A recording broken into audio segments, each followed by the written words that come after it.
안녕하세요. 유튜버 가나다입니다. 제가 어떻게 미국 뉴스, 미국 이슈를 공부를 하는지 얘기하고자 합니다. 팟캐스트를 항상 들어요. 예전에 출퇴근을 이제 광명에서 세종으로 했기 때문에 기차 타고 버스 타고 이런 시간이 너무 길어서 듣기 시작을 했는데 자주 듣는 팟캐스트 제일 먼저 듣기 시작한 게 사실 이 NPR 폴리틱스입니다. 이거는 미국 정치에 대해서 한 3명, 한 4명 정도 분이 나오셔가지고 15분 내외로 리포트 형식으로 일단 어떤 일이 일어났는지에 대해서 얘기를 하고 그거에 대해서 어떻게 생각하는지 이렇게 서로 주고받으면서 얘기를 하는 방식인데 여러 명이 얘기를 하다 보니까 이 15분이 되게 지루하지 않고 난 무엇보다도 저는 이렇게 좀 사실과 의견을 분리해서 듣는 걸 좋아하는데 제가 좋아하는 방식으로 뉴스를 전달을 해줘서 들었어요. 한국에 있을 때는 계속 듣다가 이제 제가 하버드 케네디 스쿨을 갔을 때는 이제 현지인들이랑 대화할 기회가 많잖아요. 굉장히 미국에서는 다양한 일들이 일어나고 있는데 어떤 정치 이슈에 대해서만 다루니까 이것만 듣기에는 좀 부족하다는 생각이 많이 들더라고요. 그러다가 우연히 친구한테 추천을 받은 팟캐스트가 이 같은 NPR 채널인데 Up First라는 팟캐스트예요. 일어나자마자 듣는 팟캐스트라고 해서 Up First인데 24시간 동안 알고 있어야 할 그런 뉴스 3가지를 다뤄줍니다. 이것도 한 15분? 정도거든요. TV로 듣는 뉴스 형식이랑 비슷하긴 해요. 좀 지루하기는 합니다. 막 재밌지는 않은데 아침에 등교하면서 오늘의 3가지 가장 중요한 이슈는 뭘까 알기에는 되게 좋은 팟캐스트다. 근데 이제 제가 학교를 졸업하고 나서 아무래도 현지인들이랑 소통할 일이 없어지니까 자연스럽게 이게 너무 재미가 없어지더라고요. 그래서 다른 채널을 많이 좀 확장을 하고 있는 상황인데 그 와중에 5년 넘게 계속 꾸준히 들었던 한 가지가 있습니다. 그게 바로 월스트리트 저널의 더 저널입니다. 이 팟캐스트는 어떤 한 이슈에 대해서 20분 내외로 좀 딥하게 들어갑니다. Welcome to the Journal, our show about money, business, and power. 이걸 듣고 그거지 약간 싶었던 게 모든 뉴스와 사건에 이 돈, 비즈니스, 권력이 그 이면에 항상 관계가 있다고 생각을 많이 했었는데 그거를 너무 정확하게 짚어주니까 이 뉴스다 해가지고 듣습니다. 근데 이제 제가 듣는 팟캐스트 다 NPR도 그렇고 이 더 저널도 그렇고 반트럼프주의 정서가 좀 강한 채널인 것 같긴 하다.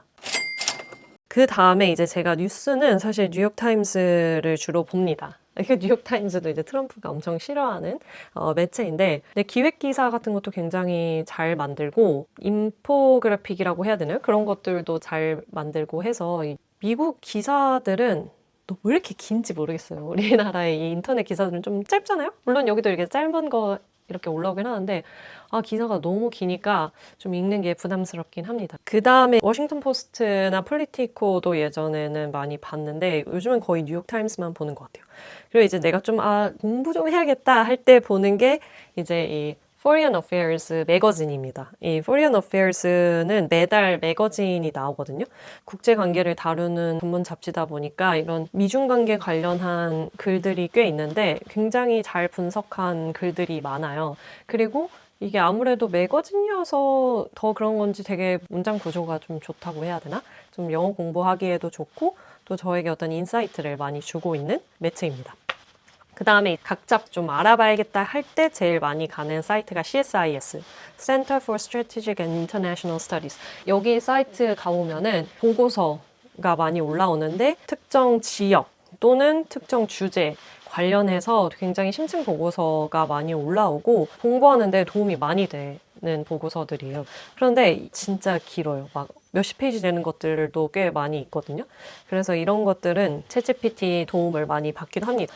근데 좀 아쉬운 거는 특히 원문을 읽을 때 받기가 어려워요. 챗GPT에서는. 이 문장 진짜 펀치라인이다.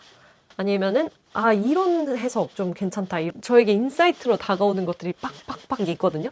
근데 이걸 요약본으로 읽으면은 뭐 그냥 뭐 밥 먹으면 배부르지 않은 이야기네. 약간 이렇게밖에 받아들여지지가 않아가지고 사실 원문으로 읽는 걸 더 좋아하지만 챗GPT의 도움을 많이 받습니다. 요즘에는 이제 전 세계 소식을 또 सब스택을 통해서 많이 본다고 들어가지고 좀 느낀 거는 되게 흥미로운 글들도 많고 굉장히 잘 정리한 글들도 많다. 저도 궁극적으로는 그렇게 좀 전문적인 글을 써가지고 이런 플랫폼에 올리고 약간 아쉬운 거는 좀 팩트체크 기능이 이게 다 개인들이 올리는 게 많다 보니까 물론 그 사람들이 이제 자기 생각을 기반으로 글을 많이 쓰니까 이게 뭐 근데 좀 음모론 같은 것도 너무 많다? 이게 이 의견을 내가 어디까지 바이할 것이냐 이런 거를 굉장히 생각을 많이 해야 되더라고요. 그래서 더 재밌는 걸 수도 있고 그거에 대한 의견이 막 댓글들로도 달리고 하는데 सब스택도 가끔 본다. 그래서 앞으로도 되게 틈틈이 공부를 해가지고 미국 이슈를 올리려고 합니다. 그래서 많은 분들이 지금 김신의 서랍 인터뷰를 보고 구독을 해주셨는데 제가 어떤 것들을 좀 보여드리면은 여러분이 기대하는 정보를 줄 수 있을지 고민을 하고 있고요. 구독해주셔서 정말 감사드립니다. 그럼 이만!